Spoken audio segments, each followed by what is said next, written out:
북한 내부에 있는 북한 주민을 한국까지 탈북시키려면 비용이 얼마나 드나요? 비용이 우리 한국 돈으로 한 8천? 네? 8천? 8천만 원이요? 1억 줘도 지금 못 옵니다. 이렇게요? 왜 이렇게 비싼 거예요? 중국에서부터 시작하면 그래도 20년 전에 예. 저 탈북할 때 그건 하나가 좀 다른 차이고요. 지금 국경이라는 게 지금 말이 안 해요, 지금. 북한 이탈 주민 입국 인원 현황입니다. 일단 1999년에 148명이 일단은 입국을 했고요. 진짜 점점 이제 올라가죠. 올라갔을 때 이때가 이제 2009년에 최고점을 찍었죠. 2,914분. 그리고 이제 점점 줄다가 진짜 잘났다. 2019년에 1,047분. 우와. 네, 많이 왔었어요. 여기까지 오다가 여기 가려진 부분이 올해 들어온 숫자. 올해입니다. 올해 지금 이제 6개월 지났죠. 그렇죠. 최근 2년 동안 한 명이라도 있을지 모르겠는데. 그러게요. 예. 없을 것 같은 느낌이. 볼까요? 네. 예. 있긴 있네. 있는데 2022년 11명 뭐야? 11명입니다. 11명이 있는 어떻게 것도 왔지? 신기하다. 어떻게 왔어? 보시면 2021년에 63명인데 이게 2009년도랑 비교해 봤을 때 아니면 2019년도 네. 3년 전이랑 비교해 봤을 때도 한 94% 감소한 와. 수치잖아요. 94.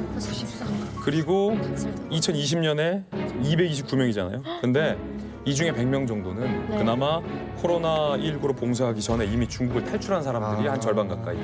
그러니까 이미 코로나가 시작됐던 2019년대 말부터는 국경 봉쇄가 시작이 됐고 소연 씨가 19년에 탈북했죠. 그러니까 소연 씨가 탈북했었을 때가 딱 229명이 함께 탈북했을 때인데 이때도 이미 절반 이상은 이미 북한을 탈출했던 사람들만 탈북이 용이해졌다는 거죠.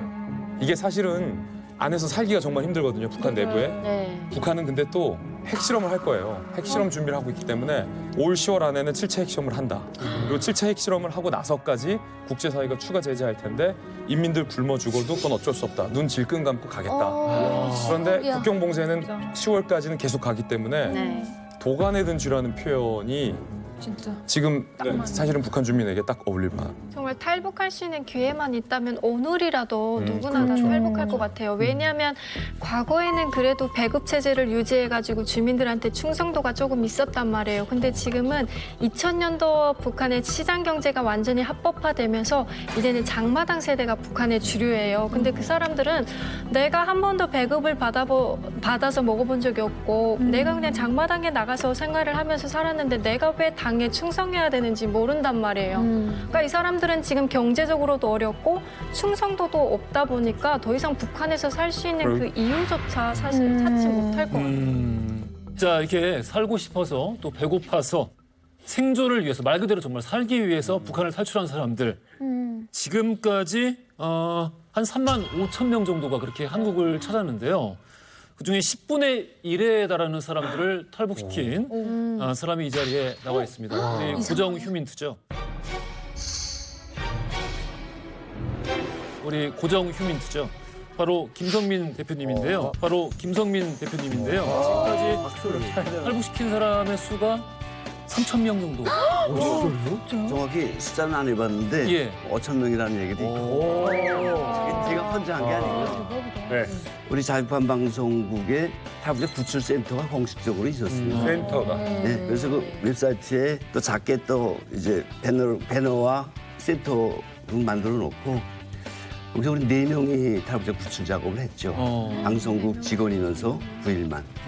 선생님, 지금 탈북하고자 하는 사람들 늘 수밖에 없겠어요. 그러니까 이거는 대한민국에 오고자가 목적이 아니라 일단 북을 탈출하는. 지금 만약 지금 코로나 상태가 아니라면 우리 현재 북한 상황을 감안하면 뭐 2,000명 훌쩍 뛰어넘은. 아, 그럼. 그렇죠. 제가 예. 아까 11명 중에 1명은 러시아에서 왔어요. 그 친구를 내가 지난주에 만났었는데 그 1명 러시아 빼면 10명이잖아요. 10명 중에 4명을 성공시켰다고 막 기뻐서 전화하는 또 브로커를 또 통화한 적이 있어요. 기뻐서. 그래서 내가 야, 이 판국에도 되네. 이 판국에 되네. 하지만 그렇게 간절한 사람들을 뭐 들어오는 사람 나오는 사람 다 절박한데 코로나 상황 이전처럼 그나마의 경계가 됐으면 훨씬 많은 사람들이 지금 뛰쳐나왔습니다. 그럼 공세가 풀리면은 탈북 러시가 이루어질 수도 있겠네요. 저는 감히 그렇게 말씀드리고 싶습니다. 자, 그래서 지금 북한은 소위 탈북 제로 탈북의 시대란 말이 나오고 있는데요.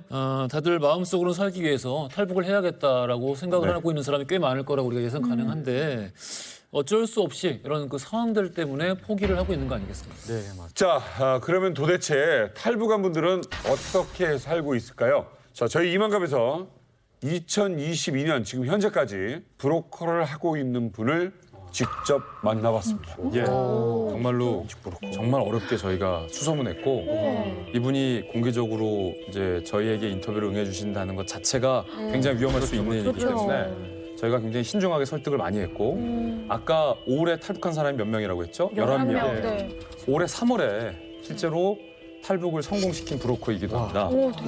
제가 직접 분을 만나서 생생하게 그 과정을 취재했는데 저도 처음 들어보는 충격적인 얘기들이 많이 나왔어요. 그래요? 직접 들어보시죠.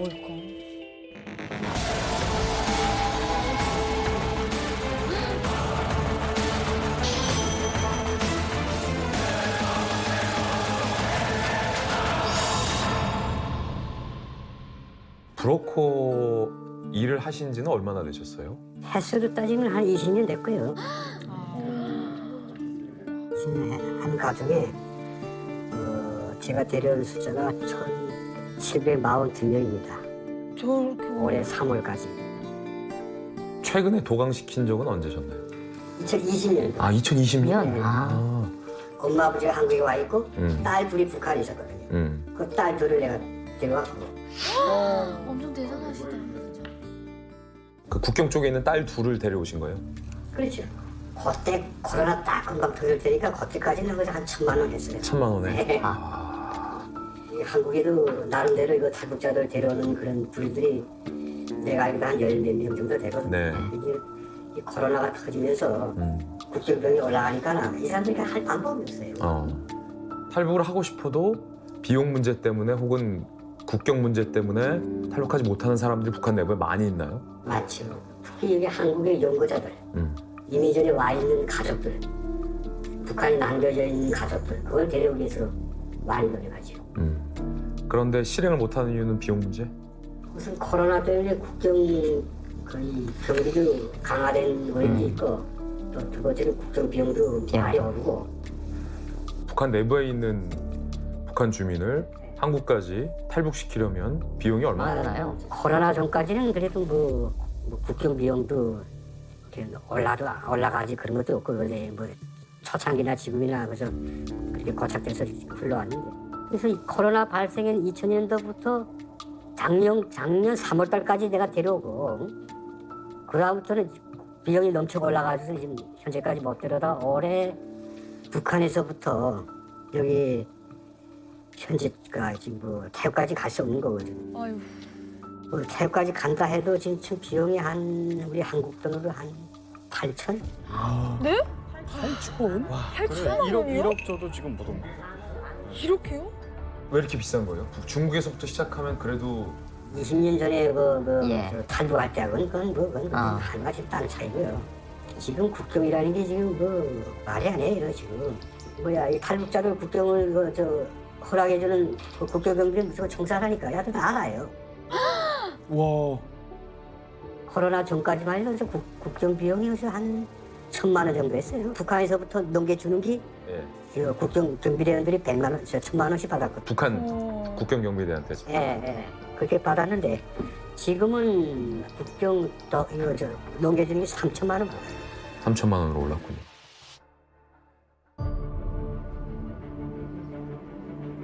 숨이 안 쉬어진다, 숨이. 와, 너무 답답하다. 아니 이게 압록강 건너는데 이렇게 큰 돈이 사실 들지는 몰랐는데 지금은 심지어 3배가 올랐다고 하는데 아니 왜 이렇게 비싼 거예요? 북한 주민들이 내부에 있는 주민이 탈북을 하려면 무조건 중국을 거쳐야 하는데 네. 중국을 탈출할 수 있는 방법이 밀수꾼이 가는 길을 따라가는 비용 그 방법이 있는데 요거는 비용이 쌉니다. 근데 위험 부담은 매우 크죠. 그렇죠. 걸리면 총살될 수도 있어서 안전한 건 목숨값을 담보로 하는 거니까 국경 경비대를 매수하는 거예요. 북한 국경 경비대.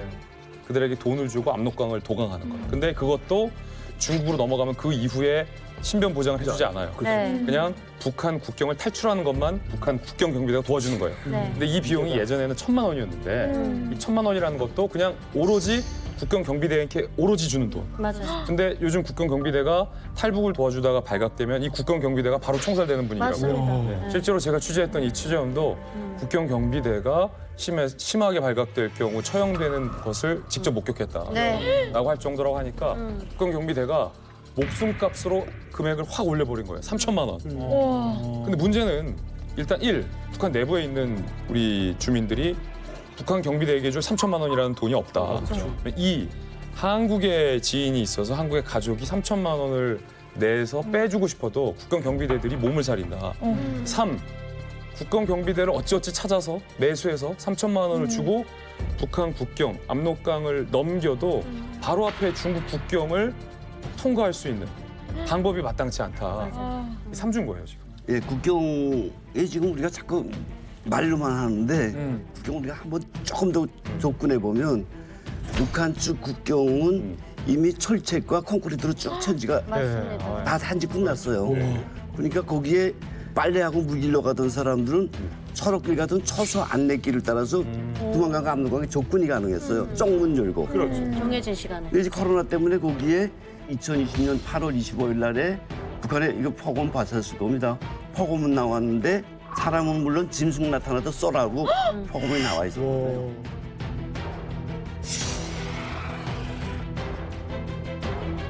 그 철조망 중국 압록강 두만강 철조망 전에 군인들 처서 이전에 1~2km를 봉쇄구역으로 만들어 놓고 우리 비행기처럼. 네. 그렇죠. 비무장. 여기 접근을 못하게 했고 여기 지키는 군인들한테 아까 말한 것처럼 1,000만 원, 2,000만 원, 3,000만 원 준다.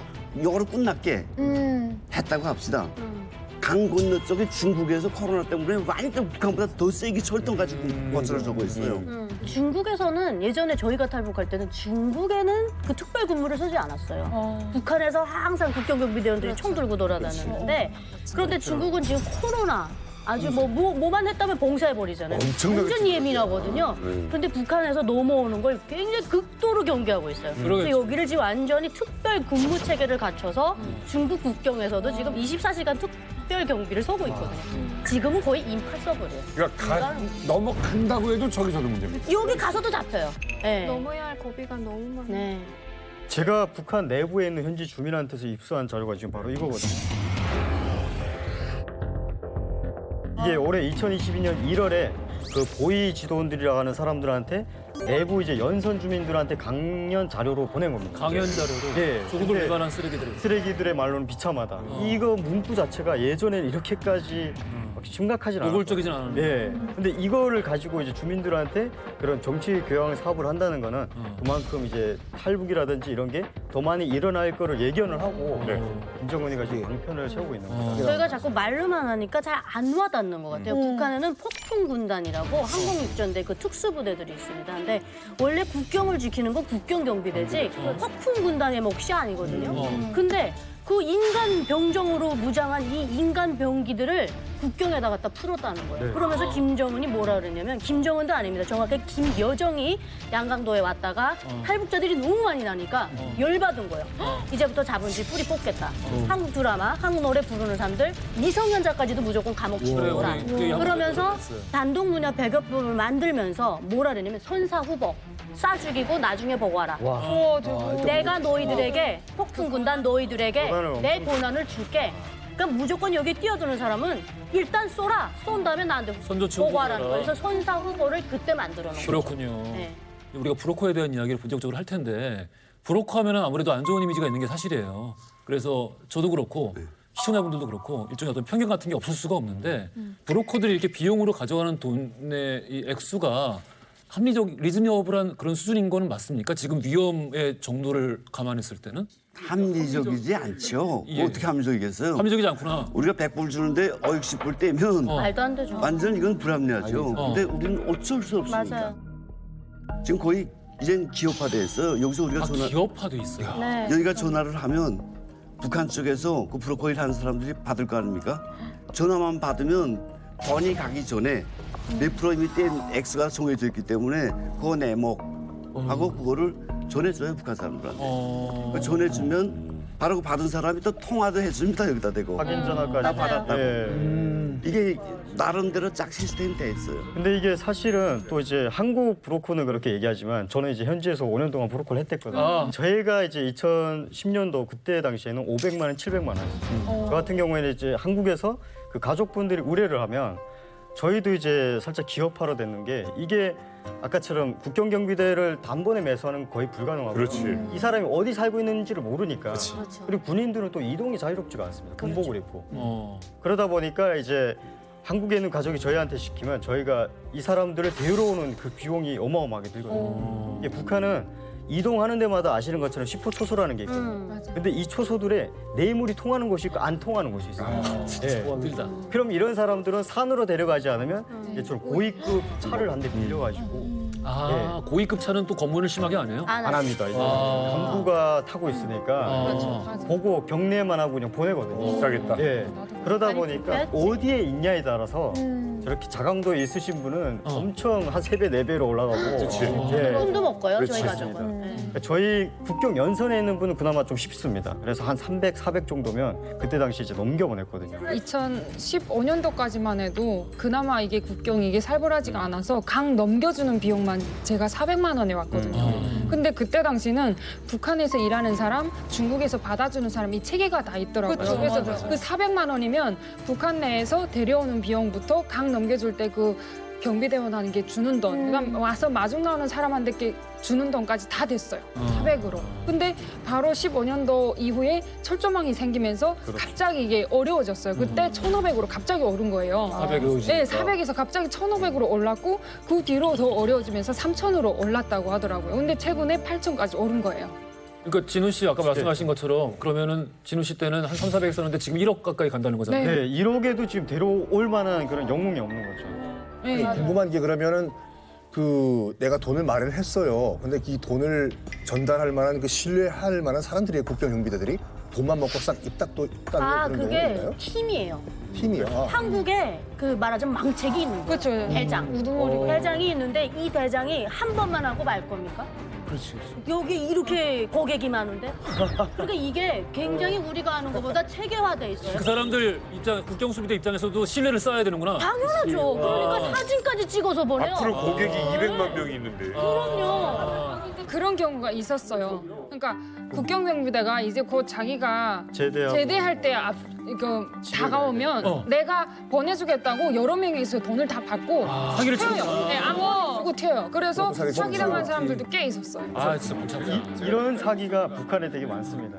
진우 씨는 그러면 북한 내부에 있었는데 한국에 나와 있는 사람들의 의뢰를 어떻게 받아요? 대부분 저희가 이제 그 친척이 있습니다. 친척을 통해서 간접으로군요. 예, 친척이 이게 뭐 어디에 평안도에 누가 있고 청진에 누가 있는데 이 가족인데 좀 데려다 주면 안 되겠냐. 처음에는 이제 그런 부탁을 받다 보니까 한두 번 했는데 너무 좀 성공적으로 했거든요. 청진 같은 데는 되게 위험해가지고 그 이제 부윤이라고 하는 산을 넘어가지고 이제 무산까지 와야 되는 상황이거든요. 대박이다. 예, 이런 걸 좀 하다 보니까 이제 고객이 확 늘어나더라고요. 와. 예, 그래서 그때부터는 진짜 좀 사명감으로 좀 했던 것 같습니다. 몇 명 정도 하셨다고 했죠? 저희 가족을 보내다 보니까 거의 한 100명 정도. 가족 전문. 가족 전문. 내부에서 빼내는 건 진짜 어려운 건데. 진우 씨 같은 경우는 이제 탈북 브로커를 오래 했다고 하셨는데 본인이 이제 탈북을 하신 거잖아요. 예. 그러면은 탈북 브로커가 탈북을 할 때는 훨씬 쉽나요?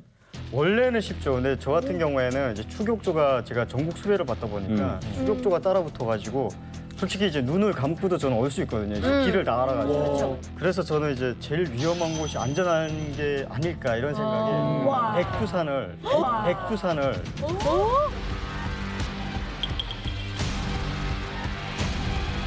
혁명의 성지라고 부르거든요. 신성한 산. 탈북한다고. 그래서 백두산을 통해서 저는 탈북을 하게 됐어요.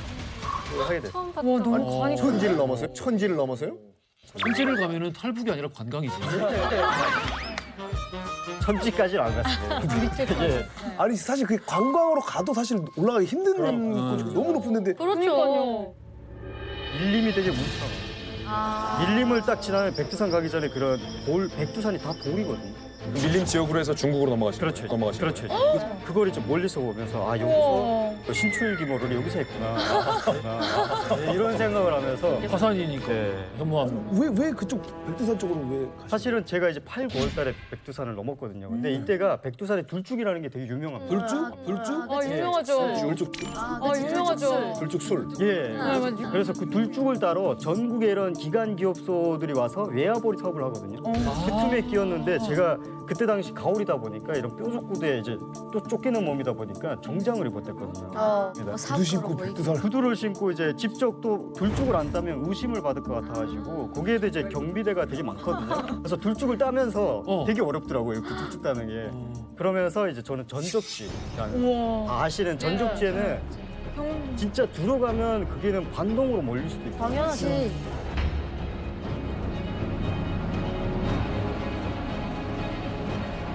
근데 거기는 경계가 되게 느슨하더라고요. 그러니까 설마 여기를 들어가냐. 위험하니까.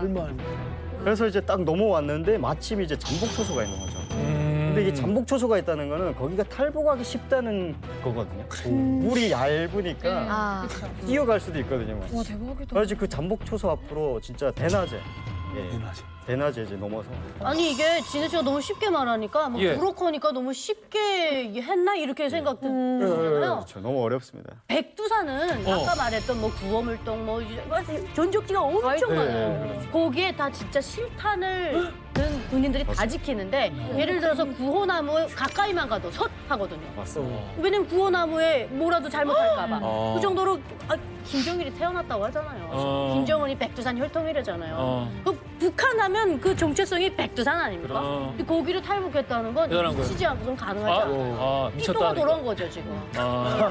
하지로 미쳤다. 처음 들어봤어요. 워낙 까마니까. 그러면은 그 가장 큰 이 노하우가 결국 그건가요? 오히려 남들이 위험하다고 생각하는 쪽이 오히려 제일 덜 위험하다. 안전하다고 생각했습니다.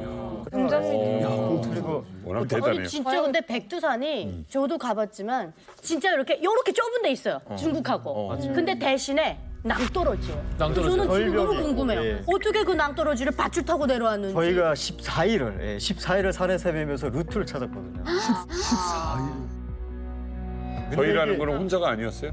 저희 아버지랑 다행히 저희 아버지가 또 약초를 연구하시던 분이다 보니까 산에 대해서 되게 잘 알았고 오히려 의심도 덜 받겠다. 전문가였습니다. 약초 전문가니까. 예. 아버지랑 둘이. 그래서 이게 어느 쪽으로 가게 되면 절벽이 있는데 완전 또 다른 쪽은 아예 이런 무연한 벌판이거든요. 백두산 자체가. 그래서 우리는 그 벌판을 통해서 벌판으로. 예.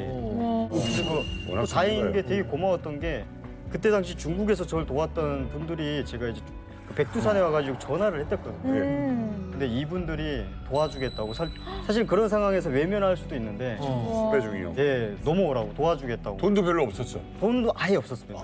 그런데 공짜로 빵도 가고. 그 신용 가지고 온 거야. 예. 신용으로. 그래서 지금도 진짜 되게 고맙게 생각해요. 그럼 진우 씨 같은 팁이 있으면은 네. 지금 봉쇄된 상황에 있는 북한에 근데 탈북을 원하는 사람들 네. 탈북할 수 있습니까? 지금은 거의 불가능하다고 생각해요. 아 그런 노하우가 있어도 노하우가 있어도 이거 진짜 중국 쪽에서. 중국이 아이 코로나 때문에 거의 검문소마다 지금 그치. 거의 백신 패스랑 신분증 검사를 하거든요. 그러다 보니까 안 돼. 너무 모르고 이게 진짜 이만갑을 보시는 북한 주민들이 되게 많거든요. 어. 이 방송을 보신다면 지금은 움직이지 말라고 지금은 안 된다. 중국 쪽 때문에. 예.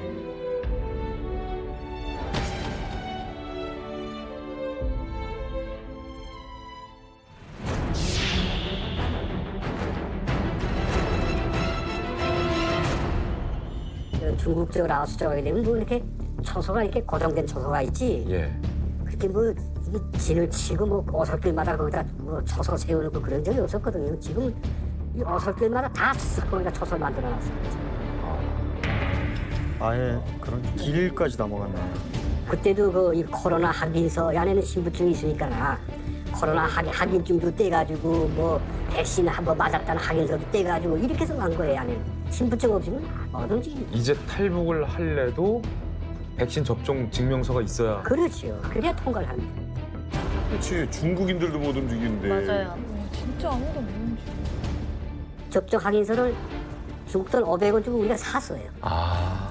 사서 그걸 가지고 통과한 거예요. 확인서까지. 예, 지금은 중국에서 이거 안면 인식이라는 거, 이걸 지금 뭐 개발해가지고 이제 자기네 국민들을 다 이 얼굴 인식을 시켜요. 그러니까 중국의 IT 발달이 아주 골치 아프게 만들어버린 거예요. 이게. 저 미국보다 더 발전했어요, 앞에 기술. 그러니까 공항 들어갈 때, 뭐 역전, 뭐 기차, 뭐 이거 터미널이 들어갈 때, 그때 그 카메라가 얼굴 인식해가면서 그 매표소에 가서 얼굴 인식되게 되면 돈 내고 꼭 받는 거예요. 뭐 신분증 내고 이런 거 없어요, 중국은 이제. 그럼 이제는 어떻게 해요? 그러니까 탈북자들이 이제는 중국에 지금 생활할 수 있는 길이 점점 더 불리해지죠. 그래가지고 예, 지금 한국 왔다고 지금 줄 선 사람이 한 7, 800 되는 것 같아요. 중국 내부예요? 예, 내부에서만. 빅브라더라는 게 예. 현실화 된 거예요. 그러니까 사실은 우리가 이제 중국 상황 보고 끔찍해하잖아요. 네. 사실은 K 방역 보고 서구인들이 굉장히 끔찍해했거든요. 우리가 동선 추적했잖아. 그들이 어떻게 보면. 개인 정보를 갖다 국가에서 맘대로 가가지고 너 어디 갔었지 이걸 하느냐를 굉장히 끔찍하게 맞아. 생각해요. 그런데 우리는 뭐라고 생각하냐면 간단한 거 아니 보안을 위해서 방역을 위해서 범죄를 예방을 위해서 뭐가 문제야. 아마 중국도 그럴 거라는 겁니다. 근데 문제는 뭐냐면 우리 탈북민들 생각해봐요. 그렇기 때문에 국가의 감시가 미치지 않는 이 사적인 영역이 얼마나 중요한지를 이런 데서 우리가 깨닫는 거죠.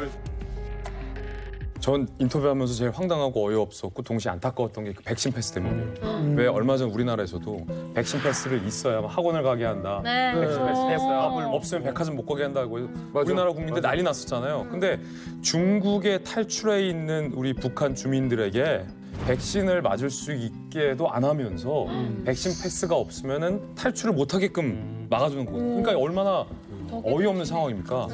그리고 특히 지금 중국 같은 경우가 성 단위로 봉쇄를 해서 어찌어찌 3천만 원을 주고 예컨대 북한 국경을 탈출했다고 가정합시다. 아니면 운 좋게 코로나가 유행하기 전에 중국으로 탈출해서 숨어 있었다. 우리 주민이 북한 주민이라고 가정을 합시다. 지금 중국 상황은 북한 국경을 넘는 것보다 더 어려운 상황이에요. 왜냐하면 이 성 밖으로 이동하려면 그러니까 중국을 벗어나려면 성과 성을 이동해야 되는데 성을 나갈 때 들어갈 때 백신 패스를 요구하는 백신 패스를 그냥 신분증으로 뭐 위조해서 이렇게 요구하는 데도 있는데 제가 탈북 브로커한테 직접 들었는데 시골의 허름한 역을 가요. 역을 가는데 카메라가 있어요. 이게 열 화상 카메라가 아니라 이 사람의 얼굴 안면인식 있고 그 안면인식 카메라에 이 사람의 주민 정보가 뜨고 백신 접종 여부가 뜨는 거예요.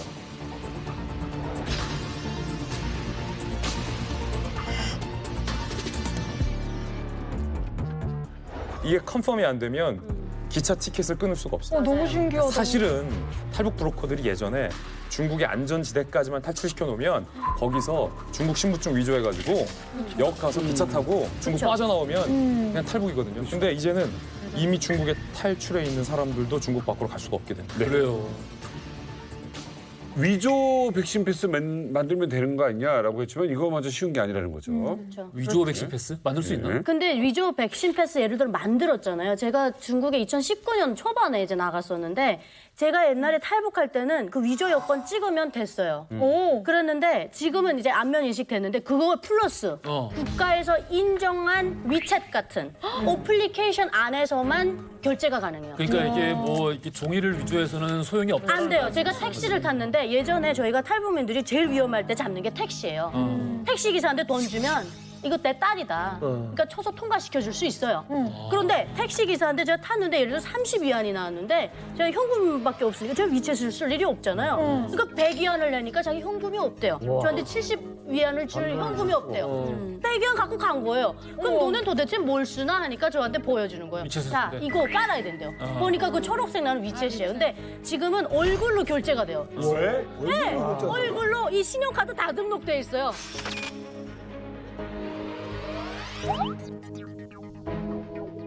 근데 그 중국의 IT 기술에 대해서는 우리가 확실히 알고 지나가야 되는 게 그 정도 기술은 다 있거든요. 네. 어느 정도 수준의 나라는 다 있는데 중국이 지금 하고 있는 건 중국밖에 못해요. 왜냐면은 우리는 저걸 할 수 있는 능력이 있어도 개인의 자유와 주민들이 안 개인 할까. 정보의 문제와 이런 것 때문에 절대 이거는 통과할 수가 없어요. 근데 중국은 공산당이 하고 싶으면 하는 거야. 맞아요. 더 어이없고 황당한 게 중국에 생겼다고 합니다. 사진 한번 보시죠.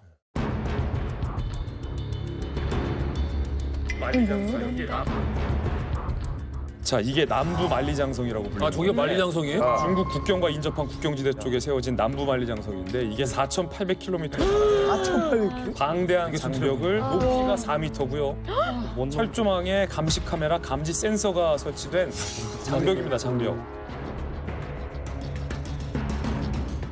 그러니까 이게 의지가 확고하네. 중국 쪽에서 못 오게 하겠다는 의지가 너무 굉장히 확고해 보이고.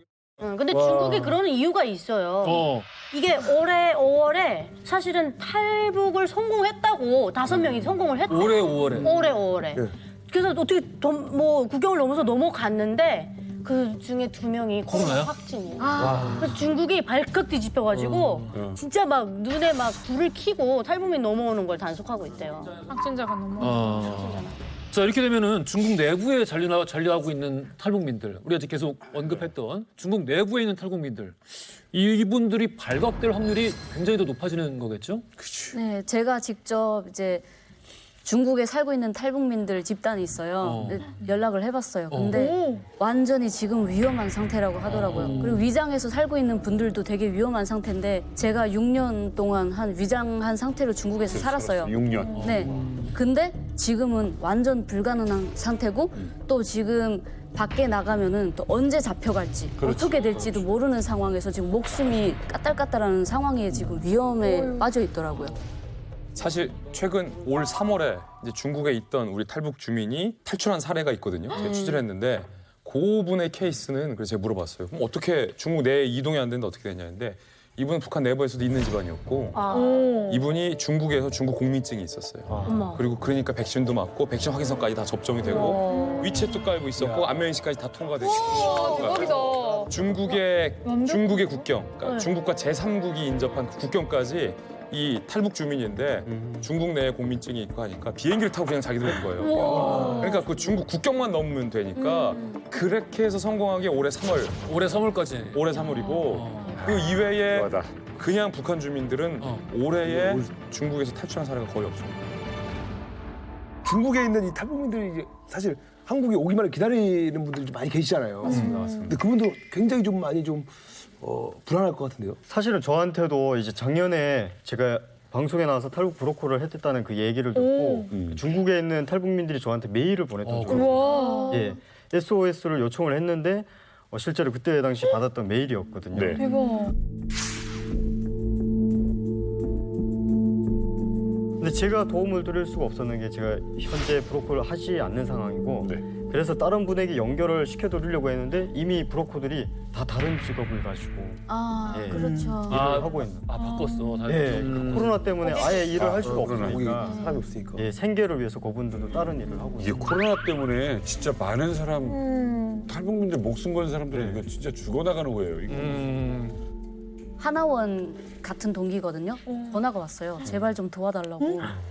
어떻게 살려줄 수 없냐 이러면서 그러는 거예요. 그래서 왜 그러냐고 하니까 중국에 직접 그 자기네 언니랑 조카랑 잡혔대요. 그래서 감옥에 들어가 있는데 꺼내줄 수 없냐고 저보고 막 부탁하는 거예요. 중국에 있는 사람을? 네.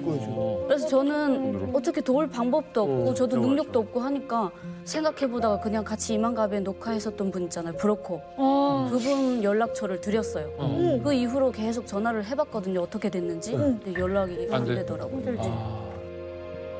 김지 기자님, 이게 지금 브로커들이 그러면 이거 하던 일을 못 하는 거잖아요. 직업은 안 바꿨는데 역할을 바꿨어요. 제가 이번에 취재하면서 가슴이 좀 가장 미어졌던 답변을 들었는데 예전에는 중국에 있는 브로커들이 그래도 북한에 있는 주민들에게 돈을 받고 한국에 있는 가족에게 돈을 받고 이 사람들을 중국으로 탈출시키고 중국에서 제3국으로 탈출시키는 길라잡이 역할을 했어요. 근데 지금 국경이 봉쇄되고 코로나 때문에 길이 막혔잖아요. 그러니까 뭐랄까 북한에서 중국으로 빼오는 역할은 같은데 중국에서부터 이후의 역할이 탈북 브로커들이 바뀌었는데 돈 많은 중국 남성들에게 이른바 북한 여성들을 매매혼으로 시키고 매매혼을 시키고 그거를 이 여성들이 중국에서 다른 곳으로 탈출하거나 도망가지 못해 그걸 또 감시하고 감독하는 역할 비슷하게 중국 브로커들의 역할이 확 바뀌었다고 하는 거예요. 그러니까 대상이 바뀐 거죠. 예전에는 이 탈북민을 끝까지 제3국까지 인도하는 역할이었다면 그거 자체가 힘들어지니까 이 브로커들이 돈을 원하니까 중국에 돈 많은 남자들이 인심을 받으려고. 일종의 많지. 인신매매 한 종류가 되는 거죠. 이게 근데 북한에서 여자가 혼자 오잖아요. 그러면 중국에서 살아남기 위해서 할 수 있는 게 결혼이에요. 근데 여기서 그 북한에서부터 너 중국에 가면 중국 사람하고 만나서 결혼해야 살 수 있어라는 걸 북한에서 듣고 온 사람은 중국에 와서 어느 정도 충격을 그래도 이겨낼 수 있는데 중국에 오자마자 너 남자랑 살아야지만 살 수 있어. 브로커가 속여서 내려오는 거죠. 그러면 진짜 죽을 만큼 괴로움을 거고. 그렇지. 중국에는 이제 시골 마을에 여자들이 없어서 홀로 이제 늦게까지 장가 못 가는 사람들이 굉장히 많다고 하더라고요. 예, 근데 거기서 이제 북한에서 넘어오는 여성을 브로커가 돈 받고 팔아요. 그러면 이 사람들은 그 집 재산이 되는 거예요. 돈 주고 샀기 때문에 이제 우리 집 재산이기 때문에 일단 사람을 사오면 절대로 도망 못 가게 감시를 철저하게 붙여요. 단 한 발자국도 밖으로 못 나가게 일단은 감시를 붙이고 그 사람을 집안에서 일시키고 온갖 그냥 그 집 모순처럼 일을 하는 거고 제가 아는 지인은 이제 산에 밭 일을 데려가서 너는 여기서 내가 죽여도 아무도 모르니까 말 잘 들어라.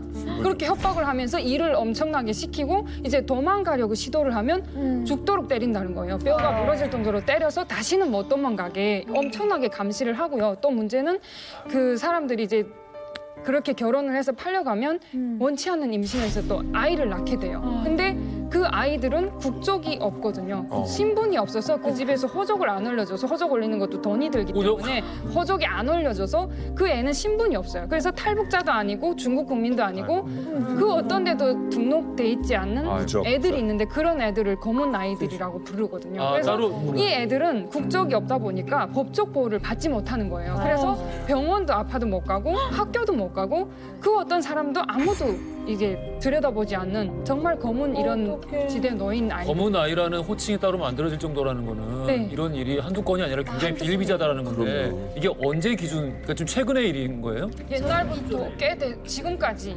옛날부터 지금 언제적이라는 게 아니라 그냥 꾸준히 이게 인신매매 사건이 일어난 시점부터 지금까지 이어진다고 보셔도 돼요. 그러면 지금과 같은 봉쇄 상황에서 지금 말씀하신 대로 뭐 검은 아이 비롯해서 거의 뭐 반인신매매 형식의 이 강매혼 이런 방식이 더 성행하고 있다라고 추측할 수 있겠네요. 그렇죠. 그러니까 오히려 더 열악한 상황에 빠지니까 예. 이 사람들이 갈 데가 없는 거예요. 그러네. 그 집에 가서 예전에는 우리 탈출해가지고 이만 가보거나 이런 분들도 있었는데 한국으로 오는데 그게 좀 어려워서. 길이 다 막혔기 때문에 그냥말로 도가내든지 어디도 갈 데 없어요. 중국의 어느 시골에 들어가면요. 그 장씨 마을, 몽땅 장씨들만 사는 마을인데 집성촌이 있구나. 집성촌. 탈북자 여자들이 여기 쫙 들어가 사는 사람. 얘들은 나오지도 못하고 몽땅 다 적군이니까 나올 생각도 못하고 그리고 거기서 이제 누가 구출해달라 그래 들어갔다가 끝내 그 들어갔던 사람이 큰일 날 뻔한 경우가 있어요. 하긴 집성촌이니까 또 자기들끼리 얼마나 끈끈하겠어요. 자기네끼리 그렇게 하는 거죠. 거기 경찰도 그쪽 장씨고. 리부여 워요라는 별명이 있거든요. 리부여 워요가 너가 싫으면 내가 가질게 이거예요. 어머. 그러니까 형한테 시집이 왔는데 형이 보고 아 나 싫어 이러면 리부야 워요. 네가 싫으면 내가 가질게. 그럼 아들 둘 다 싫대요. 그럼 아빠가 그러는 거예요. 너가 싫으면 그럼 아빠가 가질게. 그러면 아니 아빠는 부인이 있잖아요. 네? 아빠는 부인이 있잖아요. 아 부인 없는 경우가 많죠. 네, 시골 가면. 그래서 그 여자들한테는 중국 그 동네 사람들이 별명을 붙여요. 야 제가 리부여 워요다 이렇게 그렇게 해서 시집 온. 그걸 알면서. 네 그런 별명을 붙이는. 그래서 경우가 이제 일을 농사일을 안 시키고 집안에다 묶어놓고 가둬놓고 문 잠궈놓는 케이스가 너무 많았던 거예요. 도망갈까 봐. 근데 솔직히 북한이 지옥 같아서 목숨 걸고 나왔는데 더 지옥을 만난 거예요. 너무나도 끔찍하게. 그래도 북한에서는 자기 집을 뭐 밖으로 못 나가는 정도는 아니잖아요. 근데 팔려갔다, 인신매매 당했다 이러면 내가 살던 고향보다 몇십 배로 더 지옥이고 정말 사는 게 아니에요. 그냥 그 팔려가서 사는 거는. 야, 인권의 사각지대란 말이 이렇게 딱 들어맞는 경우를 너무 오랜만에 봐가지고 이게 지금 현재 시점의 얘기라는 게 놀랍습니다. 북한의 바로 이 국경이 중국이고. 그렇죠. 그럼 거기 가서 우리나라 대사관을 찾으면 도와줘야 되잖아. 그게 안 된다는 거죠. 그렇지.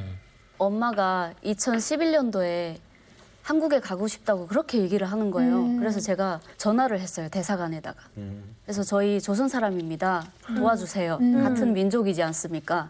좀 도와주세요. 우리 안전하게 한국을 보내주세요라고 전화를 했어요. 그랬더니 죄송합니다. 직접 여기까지 오셔야 되고요. 오셔도 우리가 100% 한국으로 보내줄 수 있다는 보장을 할 수가 없습니다. 왜?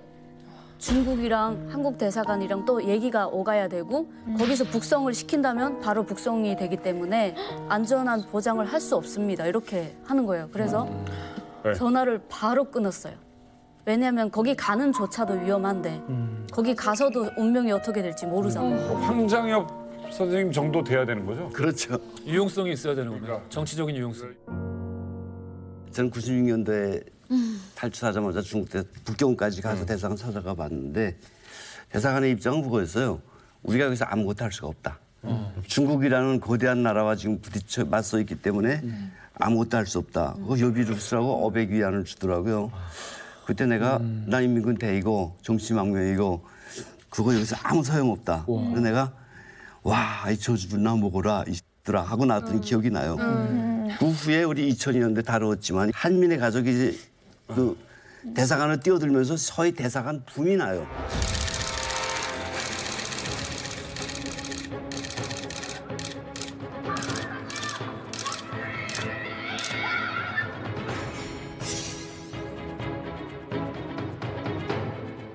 맞아. 그때 한국 대사관도 왁 들어갑니다. 네. 국제학교를 들어가고 브로커들이 일부러 그쪽으로 유인해요. 독일 학교 막. 이렇게 되니까 중국이 이제 작전을 펴는데 최소한 10개월, 길게 2년 못 나가게 해버려요 그냥. 너희 대사관 실컷 있어. 못 나가게 해줄게. 맞아요. 그래서 거기에 있던 탈북자들이 1년 있다가 야, 미치겠다고 담 넘어서 다시 튀어나온 애도 있어요. 와. 한국 대사관에서. 미치죠. 그 대사관이 이제 그나마도 안 되게 됐어요. 아니 그럼 원래대로라면 이 중국에 있는 이 탈북민들이 그 한국까지 좀 어떻게 와야 되는 거예요? 아니 배나 비행기 타고 오는 건가요? 원래대로라면? 원래는 이제 첫 번째는 이제 위조 신분을 만들어가지고 그 신분으로 여권을 만드는 거예요. 중국 여권을 만들어서 제주도행 이제 그 비행기 오르는 거죠. 여행을 가는 거죠.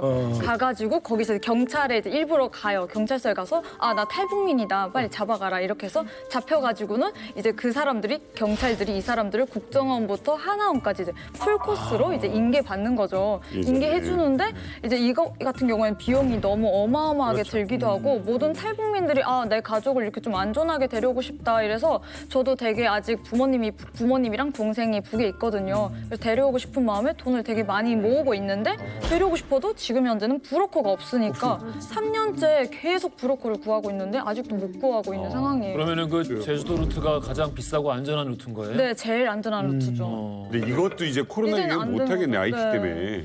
그게 왜 그러냐면은 그 일단 여권 자체는 만드는 게 굉장히 쉬워요. 위조하는 게 진짜 어려운 거는 이제 사증 비자 받는 거거든요. 그렇죠. 대사관에 가 이제 비자 신청하려면 신원이 확실해야 되기 때문에 도장은 꽝 찍어주는 건데 제주도는 무비자예요. 무비자예요. 제주도는 지금 무비자로 외국인들이 그 입국이 가능하기 때문에 이제 루트로 제주도를 이용하는 거죠. 근데 이제 보통의 탈북민들이 다 비행기 배 타고 오면 얼마나. 그렇죠. 근데 이제 초창기에는 몽골로 다 갔어요. 맞아. 순실이 형. 그렇죠. 몽골이 최초의 루트입니다. 그런데 이때 고비 사막에서 얼어 죽고 맞아요. 굶어 죽고 목이 말라서 죽고 이렇게 사고가 되게 많았어요. 그래서 새롭게 나타난 루트가 제3국 루트라는 것이죠. 그래서 보통의 탈북민들은 이 3국 루트를 통해서 들어왔는데요. 제가 루트를 준비했습니다.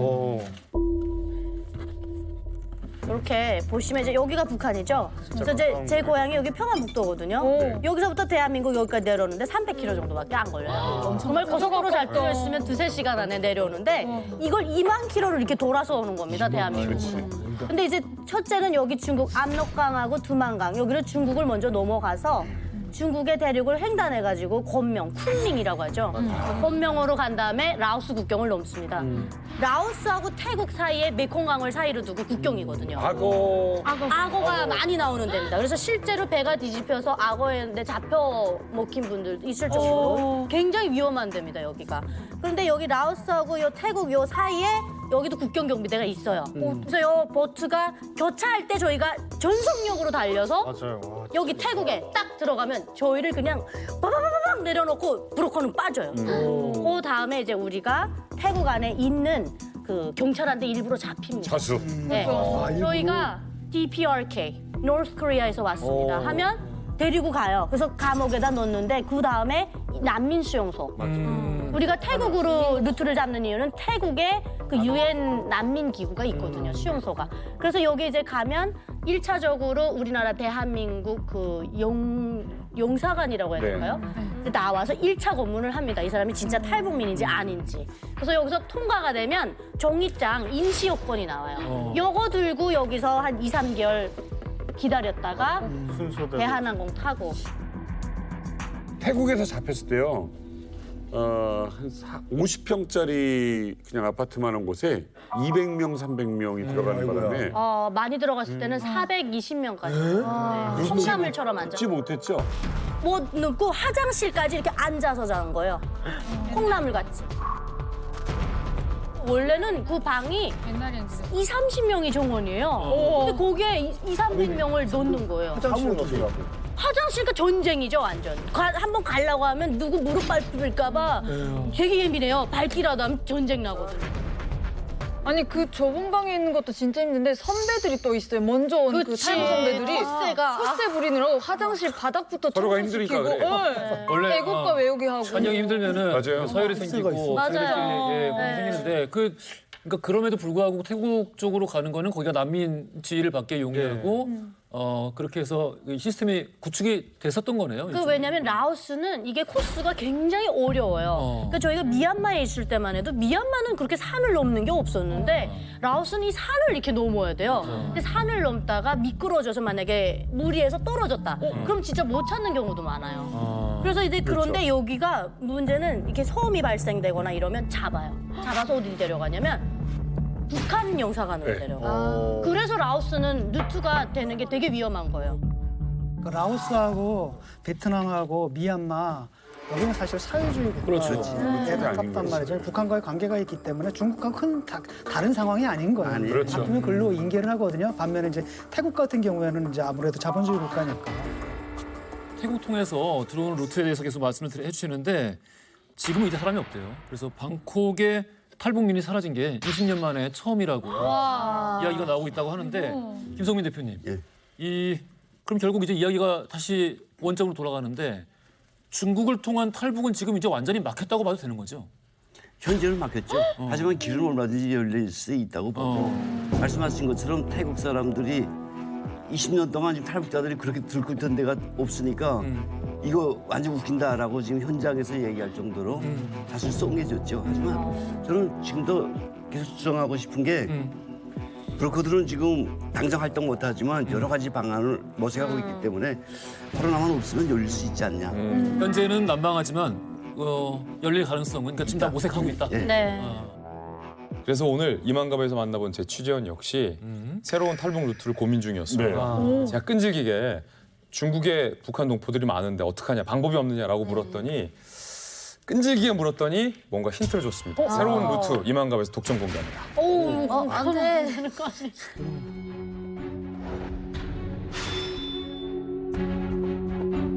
올해 3월 달에 4명 그 어린 분들이 가다에서 뽑았는데 그 사람들은 미국행을 택했어요. 이게 올해 마지막입니다. 진짜. 올해 탈북시키신 분들은 루트를 어느 쪽으로 탈북시키셨나요? 원래는 라오스에서 태국으로 가게 됐는데 내가 라오스에 나갔습니다. 라오스에 나갔는데 너무 단속이 심한 거예요. 이 코로나 때문에. 그래서 할 수 없이 미얀마로 떠낸 거예요. 미얀마로 돌렸다. 미얀마 군부가 기습 쿠데타로 아웅산 수치 국가고문을 구금하고 1년간 국가 비상사태를 선포했습니다. 내전 중이에요. 내전 중이라서. 미얀마가 내전 중이라 야, 근데 미얀마 위험하지 않나? 미얀마는 지금 그 내부 전쟁하잖아요. 네. 군부가 내부 전쟁하는데 오히려 그 내부 전쟁하니까 국정적인 지금 거슬하는 거예요. 국정이 신경을 안 써요. 그래서 내가 사람을 거기다 파견했어요. 파견하니까 오히려 더 안전하다는 거예요. 그래서 거기서부터 넘겨가지고 미얀마를 미얀마에서 하고 있어 하고 거기서부터 거기까지 내가 보낸 거예요. 한사 한 번도 안 해요. 그래서 거기 가서 애를 태우고 거기서 하루 자고 다음날 그 버스 타고 돌아서 내려간 거예요. 내려와가지고 미얀마가 지금 내전 중이라서 오히려 안전하단 말씀이세요? 예. 그럼 위험하지 않을까요? 아니 더 안전해요. 안전해요? 왜 그런지 그 사람들 그 내전을 어떻게 하는지 모르겠지만 내가 직접 그 길을 걸어봤는데 국정적인 초선하게 단 한 명도 못 봤어요. 내전 중이라 네. 국경을 신경 쓸 겨를이 없구나. 신경을 안 쓰는 것 같아요. 예. 그 버스 타고 오는 것도 뭐 단속 한 번도 안 하고 뭐 신분증 보다는 소리도 안 하고 그런 것도 없고 그 사람들 내밀 태우고 다시 내가 태우까지 오는 가정이 단 한 번도 단속 받아본 적이 없어요. 와, 완전 진짜 생각지도 못한 루트인데요. 이게. 그러니까요. 예. 아니 이 총알이 오가는 이 전쟁통에 사실 죽을 수도 있잖아요. 그래서 죽을 수도 있고 좀 위험한데 이게 공안한테 잡히는 것보다 낫다는 거잖아요. 그렇죠. 그래도 여기가 아무리 안전하다고 해도 전쟁터잖아요. 사실. 살기 위해서 그 안으로 오히려 전쟁터가 안전하다라는 말 자체가 조금 비극적으로 들려요. 제가 미얀마로 올 때 이제 앙산 수치 여사가 권력을 잡기 전이었어요. 군부가 잡았을 때. 한참 전이고. 근데 이제 저는 그 데리러 나온 브로커가 총을 든 군인들이었어요. 미얀마 군인. 무서워. 저희는 그 쿤밍에서 갑자기 물이 불어서 물을 딱 넘었는데 군인들이 총 메고 나온 거예요. 그것도 지프차인데 운전대가 왼쪽에 오른쪽에 있는 거. 영국식으로. 그래서 이거 뭐지? 우리 잡혔다. 이렇게 생각했는데 막그 미얀마 말을 막 하더라고요. 근데 갑자기 따라오라는 거예요. 막 풀필이 불면서.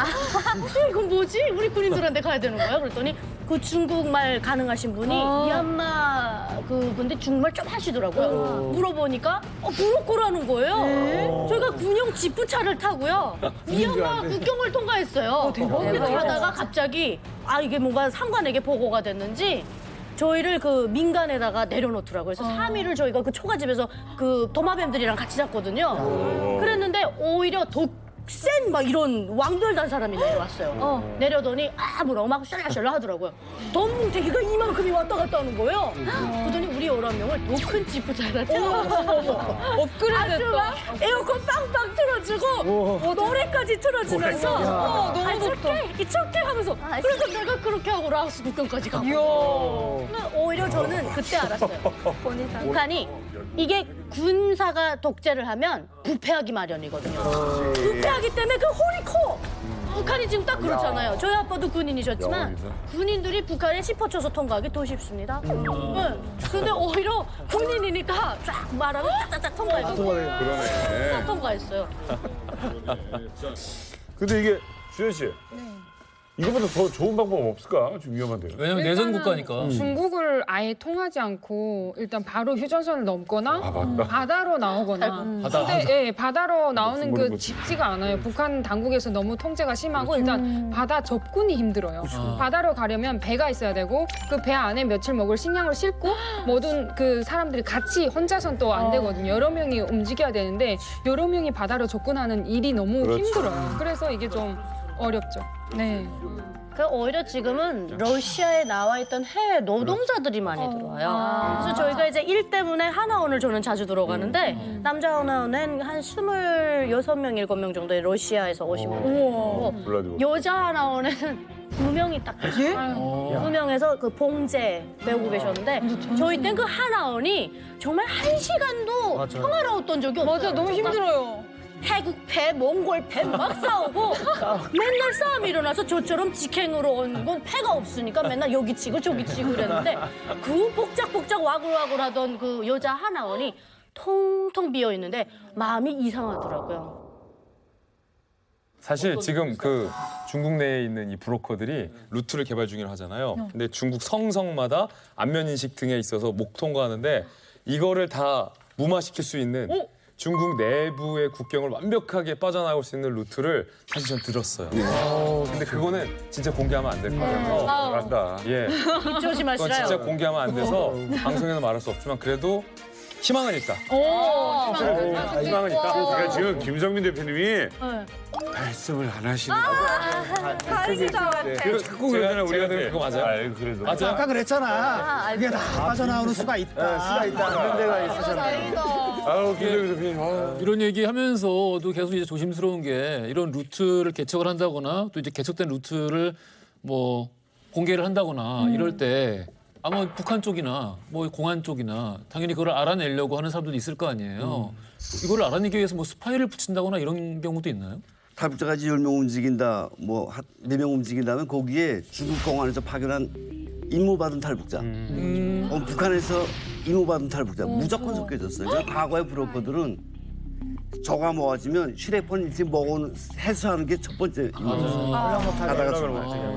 와, 일단 저 같은 경우에는 제가 이제 방송에 나와서 브로커를 했다고 하니까 이제 우문의 그런 메일들이 되게 많이 왔거든요. 근데 그 중에 이제 북한 공작원도 있었습니다. 실제로 이제 북한 IT 대표단을 이끌고 심양에 나와 있다고 했던. 북한 IT 대표. 나 좀 내보내줘요? 예. 이 사람이 실제로 이제 대표단을 이끌고 탈북을 하겠다고는 안 했는데 다른 대표단의 그 단장이라는 여자랑 자기가 이제 내연 관계인데 꼭 탈북을 하고 싶은데 이분이 직접 얘기를 하기를 자기는 이제 태용호만큼 그런 거물급이다. 예, 거물급이다. 이래서 제가 진짜 그 예전에 그런 인맥들을 동원해가지고 이제 줄을 만들었거든요. 그래가지고 마지막 확인 절차를 해야 되니까 그럼 여권을 보내라 해가지고 여권을 보냈습니다. 우와, 받았어요? 예, 받았는데 저희가 이제 조회를 해보니까 이미 2년 전에 북한으로 들어간 가짜 여권을 그럼 뭐야? 보낸 거죠. 그럼 뭐야? 그래서 제가 그걸 알고 나서 역공작인가? 예, 따진 거죠. 오 마이 갓. 그러니까 이제 이분이 실토를 하는 게 자기는 이제 북한 정보원이 맞다고. 아하.